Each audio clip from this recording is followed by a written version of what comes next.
నమస్తే, welcome to mega debate. నేను Siraj. BC రిజర్వేషన్ల అంశం మాత్రం తెలంగాణలో హీట్ పుట్టిస్తున్నటువంటి నేపథ్యంలో ఇప్పుడు గల్లీ నుంచి ఢిల్లీకి వెళ్ళినటువంటి ఈ వ్యవహారం హస్తినలో కాక పుట్టిస్తున్నటువంటి పరిస్థితి కనపడుతుంది. బీసీ రిజర్వేషన్ల అంశాన్ని తెలంగాణ ప్రభుత్వం ప్రతిష్టాత్మకంగా తీసుకుంది. బీసీకి సంబంధించినటువంటి బిల్లును ప్రవేశపెట్టడం, ఆ తర్వాత అది గవర్నర్కి వెళ్ళడం, రాష్ట్రపతి దగ్గర పెండింగ్లో ఉండడం, దాని తర్వాత బీసీ రిజర్వేషన్లకు సంబంధించినటువంటి ఆర్డినెన్స్ తీసుకురావడం, ఈ ఆర్డినెన్స్ వ్యవహారం మీద కూడా గవర్నర్ దగ్గర పెండింగ్లో ఉన్నటువంటి పరిస్థితి కనబడుతుంది. మొత్తం మీద వచ్చేటువంటి స్థానిక సంస్థల ఎన్నికల్లో బీసీ రిజర్వేషన్లను అమలు చేయాలని తెలంగాణ ప్రభుత్వం దృఢ సంకల్పంతో ముందుకు వెళ్తున్నటువంటి పరిస్థితి కనబడుతుంది. ఈ నేపథ్యంలో కేంద్రంతో సఖ్యతతో పాటుగా కేంద్రంతో విభేదించైనా కానీ ఈ వ్యవహారాన్ని సాధించుకోవాలని మాత్రం తెలంగాణ ప్రభుత్వం చేస్తున్నటువంటి పరిస్థితి. ఈరోజు ఢిల్లీలో జంతర్ మంతర్ వద్ద కూడా కాంగ్రెస్ నాయకులు, ఇండియా కూటమి నేతలు దాదాపు 100 మంది ఎంపీల మద్దతుతో బీసీకి సంబంధించినటువంటి రిజర్వేషన్లను ఎలాగైనా అమలు చేస్తామని కూడా తెలంగాణ ముఖ్యమంత్రి రేవంత్ రెడ్డి చెప్తున్నటువంటి పరిస్థితి. మొత్తం మీద బీసీ రిజర్వేషన్ల అంశం మీద వివిధ పార్టీల అభిప్రాయాలు కూడా కొంతవరకు భిన్నంగా కనిపిస్తున్నాయి. ఇది న్యాయస్థానంలో చెల్లదు, కేవలం స్థానిక సంస్థల ఎన్నికల్ని మాత్రమే దృష్టిలో పెట్టుకొని కాంగ్రెస్ పార్టీ ఇలాంటి చర్యలు తీసుకుంటుంది అనేది ఒకవైపు ప్రతిపక్షాల వాదన కనిపిస్తూ ఉంటే, వచ్చేటువంటి స్థానిక సంస్థల ఎన్నికల్లో బీసీ రిజర్వేషన్లను ఎలాగైనా ఇంప్లిమెంట్ చేస్తామని తెలంగాణ ప్రభుత్వం చెప్తుంది. అసలు దీనికి సంబంధించినటువంటి రాజ్యాంగపరమైనటువంటి అడ్డంకులు ఏమున్నాయి? ఇంద్రసహాని కేసు ఏం చెప్తుంది? 50% రిజర్వేషన్లు ఎందుకు మించకూడదు? తెలంగాణ ప్రభుత్వం ఇంత దూకుడుగా ముందుకు వెళ్తున్నటువంటి నేపథ్యంలో బీసీ రిజర్వేషన్ల బిల్లు ఇప్పటికిప్పుడు సాధ్యమవుతుందా? 9వ షెడ్యూల్లో పెట్టడానికి కేంద్రం నుంచి మద్దతు వచ్చేటువంటి అవకాశం ఉందా? ఇదే అంశాలకు సంబంధించి మనం మెగా డిబేట్ని ప్రారంభిద్దాం. నాతో పాటు డిబేట్లో పార్టిసిపేట్ చేస్తున్నారు కాంబోజి వెంకటేశ్వర్లు గారు, బీఆర్ఎస్ పార్టీ అధికార ప్రతినిధి, అదేవిధంగా శివకుమార్ గారు, కాంగ్రెస్ పార్టీ అధికార ప్రతినిధి, పల్నాడు శివకుమార్ గారు, బీజేపీ సీనియర్ నాయకులు, శ్రీనాథ్ రెడ్డి గారు, రాజకీయ విశ్లేషకులు, ఆర్ కృష్ణయ్య గారు, రాజ్యసభ సభ్యులు, ఎంపీ, మరి కాసేపట్లో నాతో పాటు ఫోన్ ఇన్లో జాయిన్ అవుతారు. ఎస్ వెంకటేశ్వర్లు గారు, మీతోనే ప్రారంభిస్తాను. హస్తిన వరకు రాజకీయం చేరింది, పూర్తి స్థాయిలో వ్యవహారం మొత్తం కూడా ఢిల్లీ కేంద్రంగా సాగుతుంది. బీసీ రిజర్వేషన్ల బిల్లు గట్టెక్కేటువంటి అవకాశం ఉందా? గుడ్ ఈవినింగ్ మెగా గారు, మీకు సిరాజ్ గారికి, మీ ప్యానెల్ మెంబర్స్ కి, మా ప్యానెల్ మెంబర్స్ కి అండ్ మెగా వ్యూవర్స్ అందరికి నేను ఏమంటున్నంటే, కాంగ్రెస్ గవర్నమెంట్ గత 20 నెలల ముందు కామారెడ్డి డిక్లరేషన్ పేరు మీద బీసీలకు 42% ఇస్తామని చెప్పింది, ఇవ్వలేకపోతుంది. అది ఫెయిల్ అవుతుంది. ఎట్లా ఫెయిల్ అవుతుందంటే, ఇలా కాంగ్రెస్ పార్టీ బీజేపీ కుమ్మక్కుతో నడుస్తున్నటువంటి రాజకీయం నడుస్తుంది. ఇలా ఆ రోజు ఉన్నటువంటి రేవంత్ రెడ్డి గారికి మేనిఫెస్టో తయారు చేస్తున్నప్పుడు ఈ జ్ఞానం లేదా, లేకపోతే ఆర్డినెన్స్ తీసుకొస్తామని ముందే చెప్పాలా? ఈ ధర్నాలు చేస్తాం, మేము మా వల్ల కాకపోతే మేము ధర్నాలు చేస్తాము, బిల్లు అసెంబ్లీలో కౌన్సిల్లో పెట్టిన తర్వాత మేము గవర్నర్కి పంపిన తర్వాత రాష్ట్రపతి పంపిన తర్వాత వాళ్ళు చేయకపోతే మేము ఆర్డినెన్స్ తీసుకొస్తామని ఎవరన్నా జ్ఞానం ఉన్న కాంగ్రెస్, జ్ఞానం ఉన్న రేవంత్ రెడ్డి చేసే పనేనా ఇది? మీరు 42% కామారెడ్డి డిక్లరేషన్లు ఇస్తానన్న మాటలని పక్కన పెట్టేసి ఢిల్లీలో ధర్నా పెడతారు. ఢిల్లీలో ధర్నా పెట్టే బదులు 60 ఏళ్ల కల్లా మీ కాంగ్రెస్ గవర్నమెంట్ 60-70 ఏళ్లకెళ్ళి ఈ దేశాన్ని ఏలింది. బీసీలు నష్టపోవడానికి కారణమే కాంగ్రెస్ పార్టీ. మళ్ళీ ఇవాళ మీరు ధర్నాల పేరుతోని 42% రిజర్వేషన్ పోరుతో పెద్ద మోసం చేస్తున్నారు, పెద్ద దగా చేస్తున్నారు. అది ఎట్లా దగా చేస్తున్నారు అనేది మీకు 2 అంశాలు చెప్తా. నేను 60-70 ఏళ్ళకెళ్ళి పరిపాలించింది కాంగ్రెస్ గవర్నమెంటే, 42% ఇస్తా అని చెప్పింది కాంగ్రెస్ గవర్నమెంటే. నేను ఏమంటున్నంటే, ఇవాళ 2014లో ఆంధ్రప్రదేశ్ బైఫర్కేషన్ అయిన తర్వాత తెలంగాణ గవర్నమెంట్ వచ్చిన తర్వాత గౌరవ్ కేసీఆర్ గారు 2014లోనే ఆర్ కృష్ణయ్య గారిని తీసుకొని, మందకృష్ణ మాదిగ గారిని తీసుకొని అసెంబ్లీలో బిల్లు పాస్ చేసి, కౌన్సిల్లో బిల్లు పాస్ చేసి ఢిల్లీకి పంపించింది. అదే పెండింగ్ లో ఉంది గత 14 ఏళ్లకెళ్ళి, 13-12 ఏళ్లకెళ్ళి. మళ్ళీ మీరు కూడా కాంగ్రెస్ గవర్నమెంట్ కామారెడ్డి డిక్లరేషన్ లో మీరు ఇలా బీజేపీ కానీ, ఎంఐఎం కానీ, బీఆర్ఎస్ పార్టీ కానీ మీరు తీసుకొచ్చినటువంటి బిల్లుకు అన్ని ఎలాంటి చర్చ లేకుండా ఏకాభిప్రాయంతో బిల్లు అసెంబ్లీలో పాస్ అయిన తర్వాత, గవర్నర్ పెట్టిన తర్వాత, రాష్ట్రపతికి పంపిన తర్వాత అది పెండింగ్ ఉంది. పెండింగ్ ఉన్న తర్వాత మళ్ళీ ఆర్డినెన్స్ తీసుకొచ్చారు, అది పెండింగ్ ఉంది. నేను ఏమంటానంటే, మీరు 9th షెడ్యూల్లో చేరుస్తారా అనేది పక్కన పెట్టేస్తే, మీకు ఇవ్వాల్సినటువంటి అసలు ఆ దృష్టి లేదు కదా. ఎందుకు లేదంటే, ఇలా 139 కులాలు తెలంగాణలో ఉంటే ఆ 12 కులాలకి రిజర్వేషన్ వస్తుంది. 58 కులాలకు ఇప్పటి వరకు కూడా వార్డు మెంబర్లు కాలేదు. అసలు నోటిఫైడ్ కాని కులాలు లేదంటున్నారు వెంకటేశ్వర్లు గారు. మీరేమో ఉద్దేశం లేదు అంటున్నారు, కానీ రిజర్వేషన్ల బిల్లు అంశానికి సంబంధించి మీరు మద్దతు ప్రకటించారు. వారికి సంబంధించినటువంటి ఉద్దేశం లేదు అంటున్నారు, కానీ ఇప్పుడు ఢిల్లీలో మేము దీక్ష చేస్తున్నాం, మెడల్ వంచైనా దీన్ని సాధిస్తామంటున్నారు. ఏంటి ఈ 2 వేరియేషన్స్ ఏంటి? నేనేమంటానంటే, ఇక్కడ ఉన్న మినిస్టర్లు రేవంత్ రెడ్డి, రాహుల్ గాంధీ గారు తల కిందులు పెట్టి కాళ్ళు పైకి పెట్టినా కూడా అక్కడ బీజేపీ ఇవ్వడానికి ఛాన్స్ లేదు. ఎట్లా ఛాన్స్ లేదంటే, నేను ఫస్టే చెప్పిన, మీరు అసెంబ్లీలో చర్చ పెట్టిన తర్వాత నోటిఫైడ్ కులాలకు, సంచార జాతులకు, బీసీ కులాలకు ఎట్లా రిజర్వేషన్ ఇస్తారని ఇక్కడ చర్చ పెట్టి మీ తెలంగాణ గవర్నమెంట్ కాంగ్రెస్ వాళ్ళు రోల్ మోడల్ గా ఉన్నటువంటి తమిళనాడుకు వెళ్ళి తమిళనాడులో ఉన్నటువంటి 69% బీసీలకు ఎట్లా ఇస్తారు, అక్కడ దర్యాప్తు చేసిన తర్వాత ఆ రోల్ మోడల్ ఎట్లా తీసుకొస్తుంది, ఇక్కడ ప్రతిపక్షాలను ఎట్లా కుమ్మకు చేసుకోవాలి, ఇవాళ ఉన్నటువంటి 4 పార్టీలను మనం ఏకంగా అందరం తెలంగాణ ఉన్నటువంటి అన్ని పార్టీల వాళ్ళు రాష్ట్రపతి దగ్గరికి, ప్రధానమంత్రి దగ్గరికి, మినిస్టర్ దగ్గరికి వెళ్ళి రాష్ట్రపతి టైం తీసుకొని అఖిలపక్షం తీసుకొని వెళ్తే అవుతుంది తప్ప ఎట్లయితుందండి? కాంగ్రెస్ వాళ్ళు మోకాళ్ళ మీద జంతర్ మంతర్ దగ్గర దేక్త అవుతుందా? రేవంత్ రెడ్డి గారన్ని చీడ పురుగు లెక్క మాట్లాడుతున్నాడు అక్కడ. నేను మోడీ గారిని ఓడిస్తేనే ఇవాళ మేము మోడీ గారిని ఓడించిన తర్వాత రాహుల్ గాంధీ వచ్చిన తర్వాత మేము 42% డిక్లేర్ చేస్తామంటాడు. మరి ఆ రోజు జ్ఞానం లేదు, నిద్రపోయిండా, గాడిద పనులు అవుతాడు రేవంత్ రెడ్డి. నేను ఏమంటున్నానంటే ఇదే కామారెడ్డి డిక్లరేషన్ లో మీరు చెప్పాలి, మీ మేనిఫెస్టోలో మేము ప్రయత్నం చేస్తాం తెలంగాణ ప్రజలకు 60 సంవత్సరాల నుంచి బీసీ రిజర్వేషన్ ఇవ్వలేకపోతున్నాం, సంచార జాతులకు, సేవా కులాలకు వాళ్ళు చాలా వెనుకబడ్డారు, విద్యా ఉద్యోగాలల్లో మేము ఇస్తామని ప్రయత్నం చేస్తాం, ధర్నాలు చేస్తామని చెప్పాలి. ఇస్తాం అని ఎట్లా చెప్తారండి? అంటే అప్పుడు లేదా జ్ఞానం రేవంత్ రెడ్డి గారికి, కాంగ్రెస్ గవర్నమెంట్ కు? ఇవాళ జంతర్ మంతర్ దగ్గర ఒక స్పెషల్ ట్రైన్ పెట్టుకొని పోయి అక్కడ ధర్నా చేస్తే వస్తుందా? ఓడు ఒప్పుకుంటాడా? మోడీ కేడి ఒప్పుకుంటాడా? ఎట్లా ఒప్పుకుంటాడు? ఇవాళ తెలంగాణ ఇవాళ క్యాప్ ఉంది, సుప్రీంకోర్టులో క్యాప్ ఉంది, దానికి అనుగుణంగా కొన్ని రూల్స్ ఉన్నాయి. ప్రత్యేకం అనివార్యమైతే పార్లమెంటులో ఆర్డినెన్స్ తీసుకొచ్చి 9th షెడ్యూల్లో చేసి రాష్ట్రపతి ఆమోదం తెచ్చుకుని మనం తెచ్చుకోవాలంటే ఏం చేయాలి? మీరు బీఆర్ఎస్ పార్టీని కలుపుకోపోవాలి, ఇక్కడ ఉన్న బీజేపీ పార్టీని కలుపుకోపోవాలి, ఇలా ఎంఐఎం ను కలుపుకొని పోవాలి, చర్చ పెట్టాలి. ఆ చర్చలో నోటిఫైడ్ కాని కులాలకు ఎట్లిద్దాము, ముస్లింలకు ఎట్లిద్దాము, సంచార జాతులకు ఎట్లిద్దాము, డెడికేషన్ కమిషన్ చేసిన తప్పులు చేసింది. మీరు చేసినటువంటి బీసీ కులగణన మొత్తం తప్పుల తడకతో ఉన్నది. ఇంకా 50% కులగణనే కాలేదు. ఇలా తెలంగాణ భారతదేశంలో రోల్ మోడల్ అంటాడు, అది గోల్డ్ మోడల్ రేవంత్ రెడ్డి గారు. మీకు తెలియని విషయాలు ప్రజా దృష్టిలో తెలుసుకొని పోవాలి తప్ప మీ ఇష్టారాజ్యంగా పోతే అక్కడ మోడీ ఇవ్వలేడు, మీరు తీయలేడు. మీరు మోకాళ్ళ మీద దేకినా గోడలు గీకినా కూడా అక్కడ కాని పని. నేనేమంటుంటే ప్రయత్నం అనేది విభిన్న స్థాయిలో జరగాలి, వివిధ స్థాయిల్లో జరగాలి. అన్ని పార్టీలు ఏకమై ఒక తమిళనాడు తరహాలో కేంద్ర ప్రభుత్వం మోడల్ వంచి 9th షెడ్యూల్లో చేర్చి పార్లమెంటులో ఆర్డినెన్స్ తీసుకొచ్చి రాష్ట్రపతి ఆమోదం చేయాలి తప్ప ఇలా మసిమూసి మారేడు కాయలమ్మి కాంగ్రెస్ వాళ్ళు ఇలా నడిస్తే నడవదు. అది ఇలా జంతర్ మంతర్ దగ్గర వెంకటేశ్వర గారు డిస్కషన్ చేద్దాం మనం కూడా. శివకుమార్ గారు నమస్తే అండి. నమస్తే అండి సిరాజ్ గారు. గల్లీ నుంచి మొత్తం వ్యవహారం ఢిల్లీకి చేరింది. పరిస్థితి పూర్తి స్థాయిలో ఢిల్లీలో ఉన్న క్లారిటీ వచ్చేటువంటి అవకాశం ఉందంటారా? ఎందుకంటే డేట్ కూడా సమీపిస్తున్నటువంటి పరిస్థితి కనపడుతుంది, సెప్టెంబర్ 30 కూడా. సిరాజ్ గారు, మెగా 9 టీవీ ప్రేక్షకులకు, మీకు ప్యానెల్ ఉన్న వారికి నమస్కారం. ఒకటేమంటే ఇప్పటి వరకు మాట్లాడిన వెంకటేశ్వరరావు గారు బీఆర్ఎస్ నాయకుల? అవునండి, బీఆర్ఎస్. ఓకే. అయితే ఒకటి వెంకటేశ్వరరావు గారికి ఒకటి ఐడియా ఉందో లేదో నాకు తెలియదు. 33% ఉన్న వాళ్ళని 23% దించి 10% తక్కువ చేసి గతంలో 10 సంవత్సరాలు వీళ్ళు చేసింది వాళ్ళు మర్చిపోయినరు. ఈరోజు ఖచ్చితంగా కాంగ్రెస్ పార్టీ మార్పు కావాలి, కాంగ్రెస్ రావాలి అనే ఒక నినాదంతో ఎలక్షన్స్ కి పోవడం జరిగింది. మా మేనిఫెస్టోలో కామారెడ్డి హలో చెప్పండి శివకుమార్ గారు, మీరు చెప్పండి. మళ్ళా అయితే ఇప్పుడు కాంగ్రెస్ పార్టీ ఒక నిర్ణయం తీసుకొని ముందుకు పోయింది. ఆల్రెడీ అసెంబ్లీలో బిల్ పాస్ చేయడం జరిగింది, గవర్నర్కి పంపించడం జరిగింది.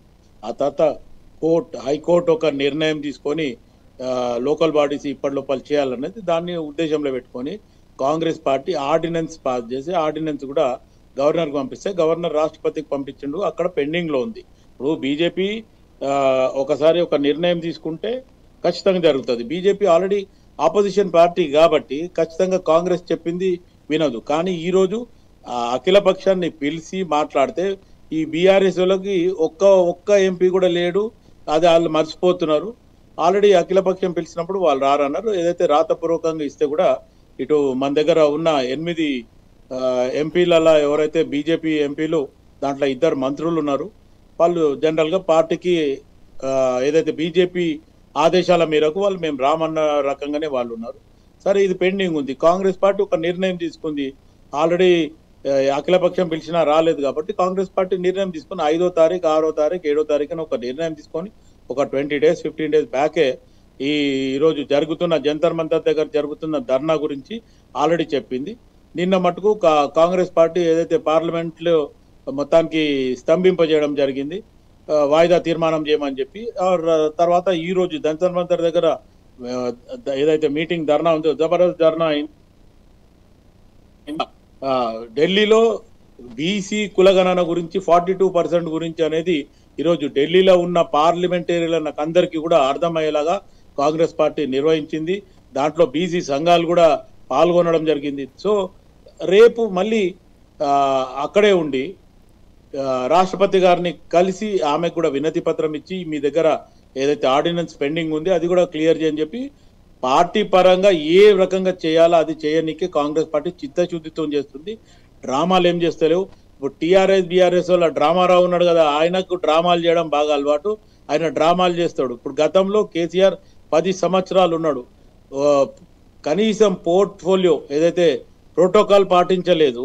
ఆయన ఈరోజు మేము పంపించినాము, లేకపోతే మేము బిల్ పాస్ చేసినాము, ఆల్రెడీ ఏది ఎస్సీ వర్గీకరణ కానీ లేదు అనుకుంటే మందకృష్ణ మాదిగ గారిని కానీ లేకపోతే బీసీ నాయకుని తీసుకొని మేము పోయినాము అని చెప్తున్నారు. ఇవన్నీ మీరు 10 సంవత్సరాల కింద 3 సంవత్సరాలు నరేంద్ర మోదీ గారితో మంచి లోపాయొప్పందకారాలు ఉండే, ఇటు గల్లీలో తిట్టిండ్రు, ఢిల్లీలో పోయి కాళ్ళు మొక్కిండ్రు, అదంతా జరిగిన పద్ధతి. కానీ ఈరోజు 3 సంవత్సరాల తర్వాత మీరు ఎక్కడ కూడా ఒక ప్రధానమంత్రికి మర్యాద ఇవ్వలేదు, ఒక గవర్నర్కి మర్యాద ఇవ్వలేదు. మొత్తానికి ఫామ్ హౌస్లో వండుకొని నేను రాజ్యం వెళ్తా అనే రకంగా, లేదంటే ప్రగతి భవన్లో వండుకోవాలి. ఎవరికి అపాయింట్మెంట్ ఇచ్చింది లేదు, నా సెక్రటరీకి రానియలేదు, అటు ప్రగతి భవన్లకు రానియలేదు, లేకపోతే ఫామ్ హౌస్లకు రానియలేదు. ప్రజలు బయటికి రండి మాట్లాడారని ఈ రోజు కూడా చెప్తుండ్రు. ఆల్రెడీ కాంగ్రెస్ పార్టీ గెలిచి 18 మాసాలు అవుతున్నా, 18 నెలలు అవుతున్నాయి. ఇప్పటికి కూడా కేసీఆర్ ఖాళీ అటెండెన్స్ గా అసెంబ్లీకి వచ్చి 2 సార్లు అటెండెన్స్ తీసుకొని పోయింది. ఎందుకంటే ఆయన జీత భత్యాలు రావు కాబట్టి. లేదంటే ఏదైతే శివకుమార్ గారు మన టాపిక్ లో ప్రధానంగా వాళ్ళ దగ్గర నుంచి వినిపిస్తుంది ఏంటంటే, మీరు కామారెడ్డిలో ఇచ్చినటువంటి బీసీ డిక్లరేషన్ అమలు చేయాలని మీకే చిత్తశుద్ధి లేదు అంటున్నారు వారు. సరే, ఆ విషయాన్ని దాంతో పాటుగా మీరు జంతర్ మంతర్ దగ్గర చేసినటువంటి ఎంతవరకు సత్ఫలితాలు ఇస్తాయంటారు? న్యాయపరంగా దీనికి పూర్తి స్థాయిలో అడ్డంకులు ఉన్నాయనేటువంటి వాదన కూడా వస్తున్న నేపథ్యంలో సిరాజ్ గారు, కాంగ్రెస్ పార్టీ ప్రయత్నం కాంగ్రెస్ పార్టీ చేస్తుంది. చూడండి, కొన్ని జాగాలలో ఎట్లుంటదంటే, ఇప్పుడు మా వెంకటరెడ్డి గారు ఉండరు, ఆయన మాట్లాడే దాంట్లో సమంజసంగా ఉంటే నేను చెప్పింది ఆయన వింటాడు, ఆయన చెప్పింది నేను వింటా. కానీ సమంజసం లేదు, మేము విరోధంగా ఉంటాము, ఒకరి మాట అంటే ఒకరు పడము అనుకుంటే వెంకటరెడ్డి గారు ఆయన పట్టుదలతో ఆయన ఉంటాడు, కాంగ్రెస్ పార్టీగా నా పట్టుదలగా నేను ఉంటాను. ఇది జరుగుతుంది. రేపు బీజేపీ అక్కడ ఆర్డినెన్స్ ని లేదంటే ఏదైతే 42% రిజర్వేషన్ ని అమలు చేయాలని అనుకుంటే నరేంద్ర మోదీ గారు కానీ అమిత్ షా గారు కానీ చెప్పాలా. ఇక్కడ వాళ్ళు చెప్పండి, అటు రాష్ట్రపతి చెయ్యదు, అది జగమెరిగిన సత్యం. దాంట్లో మనం ఆలోచించేది ఏం లేదు. కాంగ్రెస్ పార్టీ ఒత్తిడి తీసుకురావడము ఈరోజు జంతర్ మంతర్ దగ్గర ఢిల్లీలో ఒక భయభ్రాంతుల పరిస్థితుల్లో తీసుకురావడం జరిగింది. Meeting successful meeting. అది రేపు నిర్ణయం ఏం జరుగుతుంది అనేది అటు ball is and BJP court. ఇక అది బీజేపీ ఏం నిర్ణయం తీసుకున్నా పర్లేదు. కానీ కాంగ్రెస్ పార్టీ పరంగా మేము 42% రేపు రాబోయే లోకల్ బాడీస్ లో కానీ లేకపోతే ఉద్యోగాలలో ఏదైతే చదువులో కానీ ఖచ్చితంగా 42% బీసీకి ఇస్తామని చెప్పినాం. ఖచ్చితంగా మేము అమలు చేస్తాం. పల్నాటి వెంకటరెడ్డి గారు నమస్తే అండి. పల్నాటి వెంకటరెడ్డి బీజేపీ ఏమంటారు? బాల్ వచ్చి మీ దగ్గర పడింది, డెసిషన్ మీదే, పూర్తి స్థాయిలో మేము కృషి చేస్తున్నాం, పోరాటం చేస్తున్నాం అంటున్నారు. సిరాజ్ గారు, ముందుగా మీకు, మెగా 9 టీవీ ప్రేక్షకులకి, ప్యానల్ అందరికీ, సభ్యులందరికీ నమస్కారం. నేను ఏమంటున్నానంటే, కాంగ్రెస్ పార్టీ ఓటు బ్యాంక్ కోసము తీసుకొచ్చిన బీసీ డిక్లరేషన్ ఏదైతుందో, కామారెడ్డిలో పెట్టిన డిక్లరేషన్, అది రాహుల్ గాంధీ గారే ప్రకటించారు. అది ఎందుకు ప్రకటించారు? ఓట్లు కావాలి, బీసీలో ఓట్లు కావాలి. ఎట్లాగా మైనారిటీలు కాంగ్రెస్ పార్టీకి వస్తా ఉన్నారు. ఈరోజు బీసీలో ఓటు బ్యాంక్ కావాలి, బీసీలో ఓటు బ్యాంక్ తోటి రేపొద్దున తెలంగాణలో అధికారంకు రావాలనే ఆలోచనతోటి ఆ రోజు బీసీ డిక్లరేషన్ ప్రకటించారు. అదే అనుగుణంగా దాన్నే తెలంగాణ ప్రజలు అడుగుతా ఉన్నారు. మీరు ఏ విధంగా అయితే ప్రకటించారో అదే విధంగా ఈరోజు మీరు బీసీ బీసీలకి 42% ఇస్తారా, 52% ఇస్తారా, ఎంత ఇస్తారు అని చెప్పి అడుగుతా ఉన్నారు. ఒక నిమిషం మ్యూట్ పెట్టండి. జాయిన్ అయిన ఇతర మెంబర్స్ అందరూ కూడా కొంతవరకు మ్యూట్ లో పెడదాం. వెంకటరెడ్డి గారు నేను ఏమంటున్నానంటే భారతీయ జనతా పార్టీ ఒకటే డిమాండ్ చేస్తా ఉంది. మీరు ఏదైతే ప్రకటించారో బీసీ రిజర్వేషన్లు, బీసీలకు 42% ఇస్తున్నారో మిగతా చెప్పలేదు, కానీ ఆ రోజు మీరు ప్రకటించినంతగా మీరు ఈ రోజు సరే మీరు సర్వే చేయించారు, ఒక డెడికేషన్ కమిషన్ చేయించలేదు, బీసీ కమిషన్ ద్వారా చేయించారు. తర్వాత మళ్ళీ కోర్టు ముట్టికాయలు వేస్తే డెడికేటెడ్ కమిషన్ ద్వారా మళ్ళీ చేయించారు. సో దాంట్లో తప్పులు తడుగ్గా ఉంది. అప్పుడే చాలా మంది చెప్పారు. మీ పార్టీ కాంగ్రెస్ పార్టీ నాయకులు కూడా, ఉత్తమ్ కుమార్ రెడ్డి మంత్రి గారు కూడా ఆయన ఏం చెప్పిండు, ఇది only empirical data, it's not a full pledged data కాదు, సర్వే చేసింది కాదు.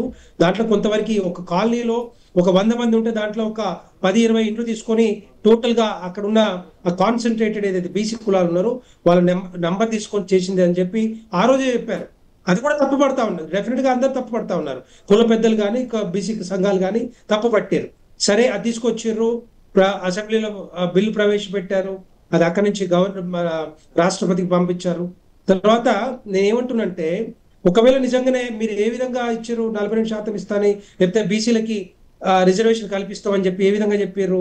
మీరు ఏమనుకున్నారంటే కాంగ్రెస్ పార్టీ అధికారంలోకి వస్తుందేమో, ఆ టైంలో చేయొచ్చులేమో ఆలోచనతోటి మీరు పెట్టిన బీసీ ప్రకటించిన బీసీ రిజర్వేషన్.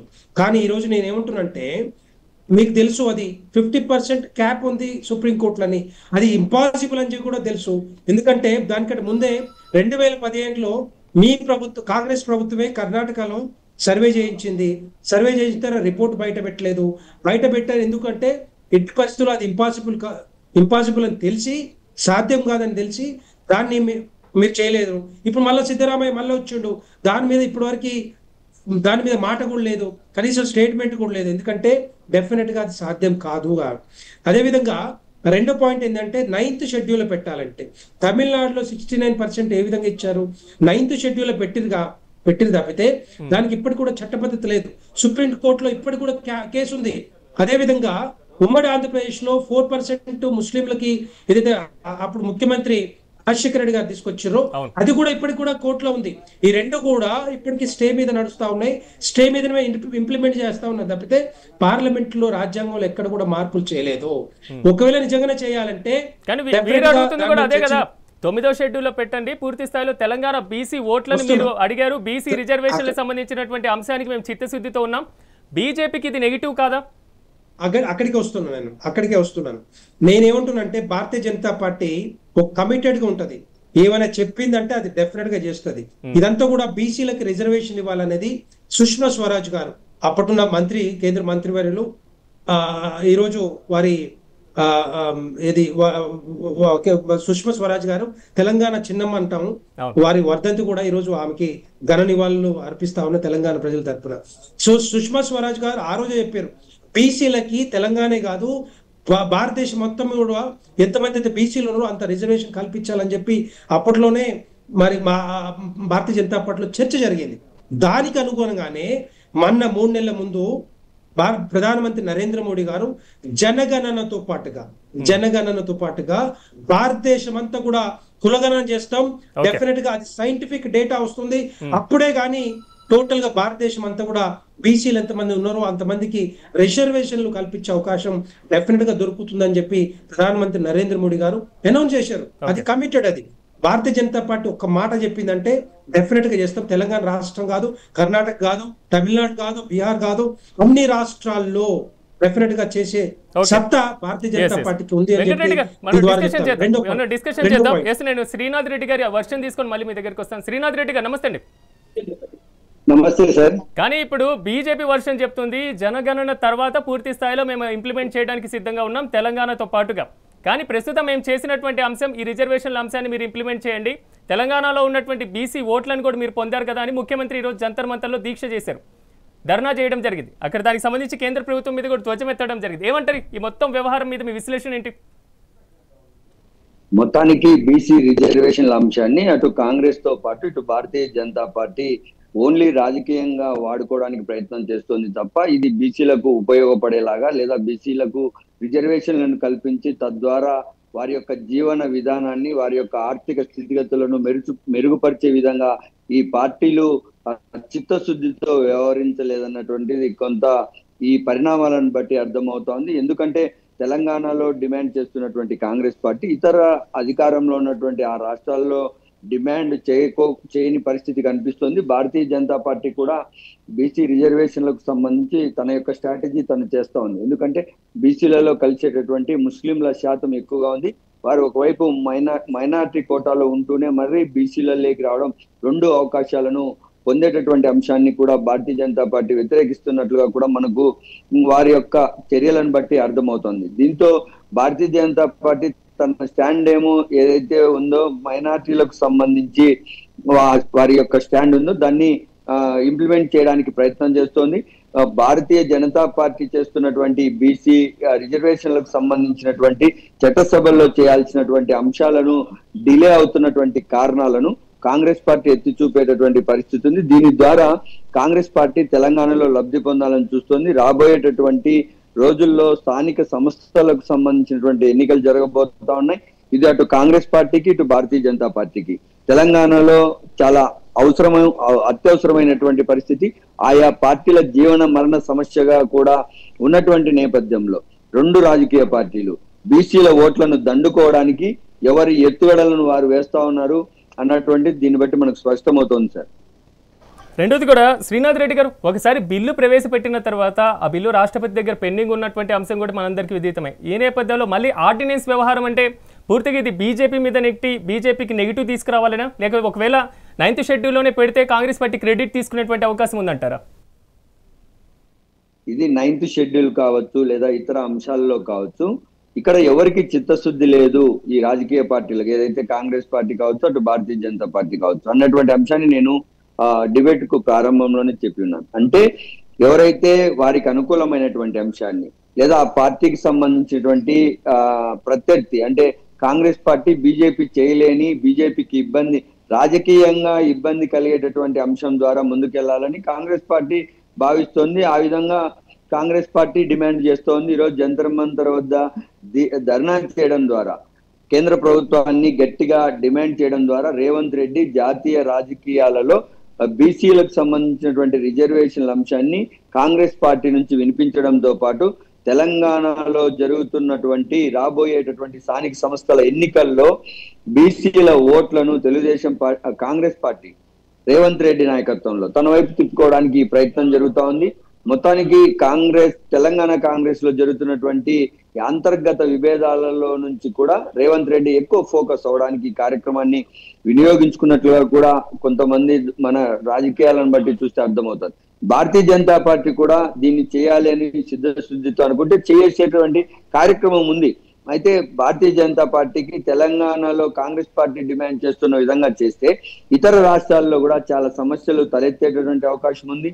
ముఖ్యంగా తెలంగాణలో ఏదైతే జరుగుతా ఉందో దాని ద్వారా మైనార్టీలు కూడా లబ్ధి పొందేటటువంటి అవకాశం కనిపిస్తుంది. మైనార్టీలు లబ్ధి పొందడం అనేటువంటిది బీజేపీ ఒప్పుకున్నా ఒప్పుకోకపోయినా భారతీయ జనతా పార్టీకి ఇష్టం లేని అంశం. ఈ రెండు అంశాలను పరిగణలోకి తీసుకుని అటు Congress party BJP Congress party పైన నెపం నెత్తడానికి, వారు ఎవరైతే చేయలేని దారులలో చేపించుకోవడానికి ధర్నాలు, దీక్షలు లేదా ఆరోపణలు ప్రత్యారోపణలతో బీసీలను కన్ఫ్యూజన్ చేసి బీసీలను రాజకీయంగా వాడుకోవడానికి అన్ని రాజకీయ పార్టీలు ఈ బీసీ గణనను లేదా రిజర్వేషన్లను తెరపైకి తెచ్చినట్లుగా మనకు అర్థమవుతోంది సార్.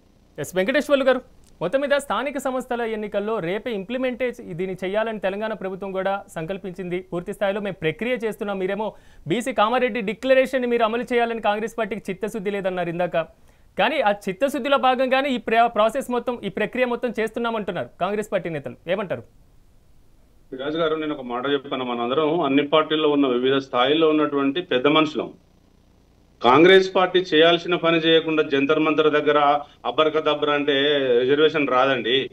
ఎలా మీకు ఉన్నటువంటి పరిస్థితులలో 543 మంది ఎంపీలు ఉంటే మీకు 99 మంది ఉన్నారు. 99 మంది ఒక ప్రైవేట్ బిల్ పెట్టండి బీసీల పార్లమెంట్ లో. ఇప్పటిదాకా శివకుమార్ గారు ఏం చెప్తున్నారంటే బీఆర్ఎస్ పార్టీకి ఎంపీలు లేరని చెప్తున్నారు. మాకు దామోదర్ రావు గారు ఉన్నారు, కేఆర్ సురేష్ రెడ్డి గారు ఉన్నారు, రవిచంద్ర గారు ఎంపీలు ఉన్నారు. ఎప్పుడు నేను ఏమంటున్నంటే గత 20 నెలలుగా దాదాపు నేను ఒక 600 వీడియోలకు పోయిన ఐ న్యూస్ ద్వారా, వివిధ స్థాయిలో HMTV ద్వారా, తర్వాత ఎక్కడికి వెళ్ళినా ఇదే శివకుమార్ గారు నాకు 2 సార్లు 3 సార్లు వచ్చారు. ప్రతి రాష్ట్రంలో ఉన్నటువంటి కాంగ్రెస్ నాయకులు, ముఖ్యమంత్రి, మంత్రులు ఒకటే మాట మాట్లాడుతారు, కేసీఆర్ ఫామ్ హౌస్ లో పండుకుంటున్నారు, కేసీఆర్ ఫామ్ హౌస్ లో పండుకుంటాడు. నాలాంటి వాళ్ళకి మీరు సమాధానం చెప్పలేకపోతారు. ఆయన వచ్చినాక మీరేం చేస్తారు? నేను ఏమంటున్నంటే కాంగ్రెస్ పార్టీకి చిత్తశుద్ధి ఉంటే, రోల్ మోడల్ అయితే మీరు తమిళనాడుకు పోయి అక్కడ ఎట్లా తీసుకొచ్చారో చర్చ తీసుకురావాలి. హైదరాబాద్ లో కూర్చొని అన్ని పార్టీలతోనే అఖిలపక్షం ఢిల్లీకి తీసుకెళ్లాలి, పార్లమెంటులో అందరి మినిస్టర్లను కలవాలి, వివిధ స్థాయిలో పార్లమెంటులో చర్చలు, వాదోపవాదనలు, సలహాలు తీసుకున్న తర్వాత, సుప్రీంకోర్టు సలహాలు తీసుకున్న తర్వాత లాస్ట్ చివరిసారికి మీరు ధర్నాకు వెళ్ళాలి. కానీ ఫస్ట్ ధర్నా పెట్టి ఫెయిల్ అవ్వడం ఎందుకు? రేవంత్ రెడ్డి గారికి ఏమైనా జ్ఞానం ఉండి చేస్తున్నాడా? ఇప్పుడు మీ చేతిలో 543లో 99 మంది ఎంపీలు ఉన్నారు. రేపు పొద్దున ఢిల్లీలో ఉన్నారు కదా, ఒక పార్లమెంటులో బీసీ బిల్లు ప్రైవేట్ పెట్టండి, మేము ముగ్గురం సపోర్ట్ చేస్తాం, ఇక్కడ బీజేపీ వాళ్ళు సపోర్ట్ చేస్తారా చేయరా అని తెలిసిపోతుంది. అసెంబ్లీలో మీరు బిల్లు పెట్టినప్పుడు బీఆర్ఎస్ బీజేపీ సపోర్ట్ చేసినాయి, ఆ బిల్లులు మీరు రాష్ట్రపతికి పంపిర్రు, అక్కడ పెండింగ్ ఉంది. ఇలా బీజేపీ పార్టీ 2 నాలుకల దూరంలో మాట్లాడుతుంది. ఎట్లా మాట్లాడుతుందంటే అసెంబ్లీలో చర్చ పెట్టినప్పుడు ఏమో సపోర్ట్ చేసింది 8 మంది ఎమ్మెల్యేలు, కేంద్రంలో 8 మంది ఎంపీల సరికి వ్యతిరేకం అంటున్నారు. ఇలా రామచంద్రరావు గారు వ్యతిరేకంగా. బీజేపీ పార్టీ ఎప్పుడు బీసీలకు వ్యతిరేకమే. ఎట్లా వ్యతిరేకం అంటే 11 సంవత్సరాలల్లా ఒక్క రోజు కూడా కేంద్రంలో బీసీ మంత్రిత్వ శాఖను ఏర్పాటు చేయలేకపోయింది. ఇంకొకటి ఏంటంటే ఒకటి 2019లో ఎకనామికల్ వీకర్ సెక్షన్ తెచ్చి మా బీసీల పొట్ట కొట్టిర్రు. ఇటు కాంగ్రెస్ కానీ ఇటు బీజేపీ కానీ తెలంగాణ ప్రయోజనాలు కానీ రాష్ట్రంలో దేశంలో ఉన్న బీసీల ప్రయోజనాలు కాపాడే స్థితిలో ఉన్నారా సార్ వాళ్ళు? కనీసం ఒక ముఖ్యమంత్రి అక్కడ దేకుతున్నాడు, అక్కడ జంతర్ మంతర్ అక్కడ ఎందుకు సార్ చేయాల్సింది? మీరు పార్లమెంటు మినిస్టర్లను కలవండి, ప్రధానమంత్రిని కలవండి, రాష్ట్రపతిని కలవండి, కానీ అక్కడ జంతర్ మంతర్ దగ్గర అబ్బర్క దబ్బర్ అంటే వస్తాయి సార్ రిజర్వేషన్లు? నేను ప్రాసెస్ వైజ్గా వెళ్ళట్లేదు, చివరి అంశాన్ని ఫస్ట్ పెడుతున్నారు, ఫస్ట్ అంశాన్ని చివరిగా పెడుతున్నారు. అంటే అన్ని నేనేమంటున్నానంటే కాంగ్రెస్ పార్టీ వచ్చిన 20 నెలల్లో అన్ని ఏ సంక్షేమాలు తీసుకున్నా, రైతు రుణమాఫీ తీసుకున్నా, లగచర్లు తీసుకున్నా, ఇంధనాలు తీసుకున్నా, హైడ్రా తీసుకున్నా, మూసీ తీసుకున్నా, అటు సుప్రీంకోర్టు ఇటు హైకోర్టు అక్షంతలు ఎత్తనే ఉన్నది రేవంత్ రెడ్డి గారిని. ఇంకా తెలివి తెచ్చుకోరా? నేను ఏమంటున్నానంటే ఇప్పటికైనా అయిన దాని గురించి పక్కన పెట్టేసి పార్లమెంటులో ప్రైవేట్ బిల్లు పెట్టండి, బీసీలది. మీరు రాష్ట్రపతిని కలవండి, ప్రధానమంత్రిని కలవండి, బీసీల మినిస్టర్లను కలవండి. మీ ఇప్పుడు వీళ్ళందరూ ధర్నా పెట్టుడు వేస్ట్ అండి. అఖిలపక్షాలను తీసుకెళ్లి మీరు పార్లమెంటులో కలిపియండి. మీ 100 మంది ఎంపీలు, మీ 99 మంది ఎంపీలు, మీ 99 మంది ఎంపీలు రాష్ట్రపతిని టైం అడగండి, ప్రధానమంత్రి టైం అడగండి. అది చేయకుండా జంతర్ మంతర్ దగ్గర నేను తూకోనే మేకోనే బీజేపీ కోనే, అది బాలు అంటే బీజేపీ కోర్టులో ఉందంట. అసలు బాల్ ఎవరిది బ్యాట్ ఎవరిదో రేవంత్ రెడ్డి గారికి తెలుసా? రేపు రమ్మనండి. ఇంకా ఓన్లీ 50 days టైం ఉంది, హైకోర్టు ఇచ్చింది. 50 days టైంలో హైకోర్టు ఇచ్చినటువంటి రూల్స్ గవర్నర్ గారు కానీ రాష్ట్రపతి ఆమోదం కానీ కాకపోతే ఇక హైదరాబాద్ లో తెలంగాణలో ఉన్న బీసీలు రేవంత్ రెడ్డి గారు బ్యాటింగ్ చేయాలి, మేము బౌలింగ్ చేస్తాం, అప్పుడే తేల్చుకుంటాం. బీసీల ఇక్కడ లోకల్ బాడీ ఎలక్షన్లల్లా, మన మున్సిపల్ ఎలక్షన్లల్లా, జడ్పీటీసీ ఎలక్షన్ల రమ్మని చెప్పండి, తేలిపోతుంది. ఇవాళ నేను ఏమంటున్నానంటే మీరు ఇచ్చే మాటలు అసలు నీటి మూటలుగా తయారైనాయి. కామారెడ్డి డిక్లరేషన్ లో 20,000 కోట్లు ఇస్తాను, 5,000 కోట్లు ఏమైందండి?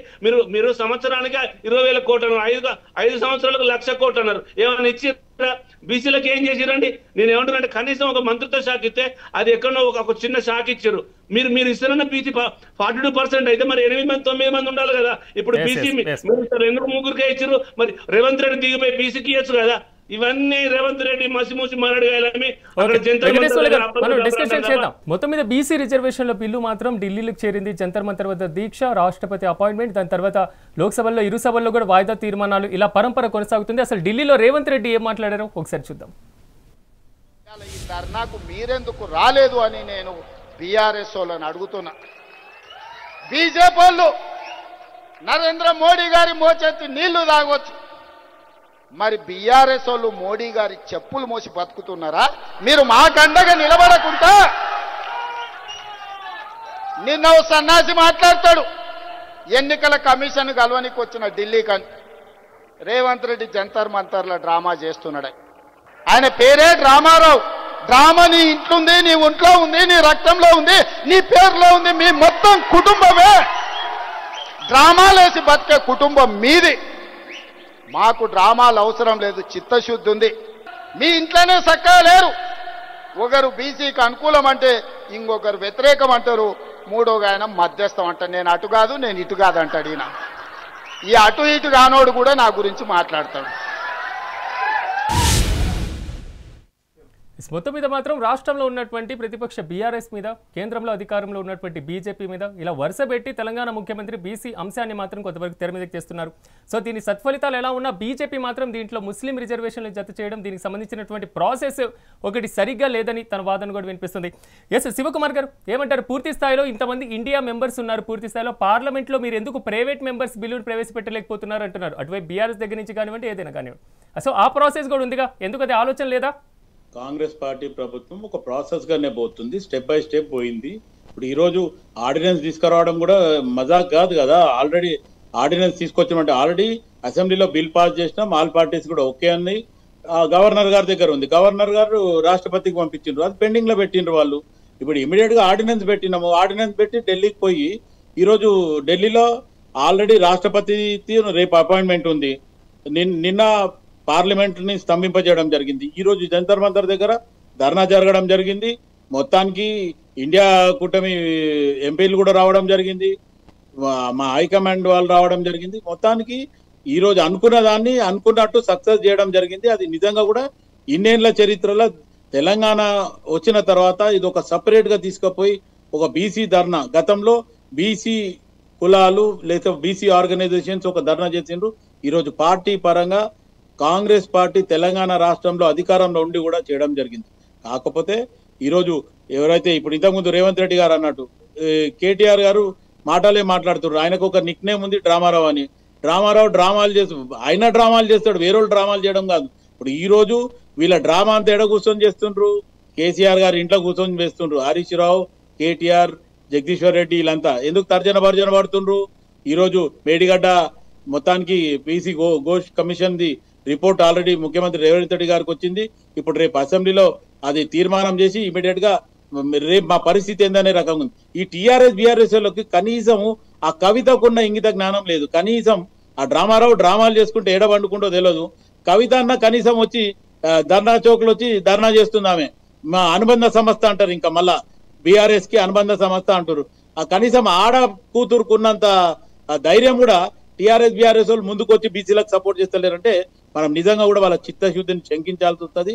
ఖచ్చితంగా మేము అది చేసినాము ఇది చేసినాం అంటే జనాలకు అందరికి తెలుసు.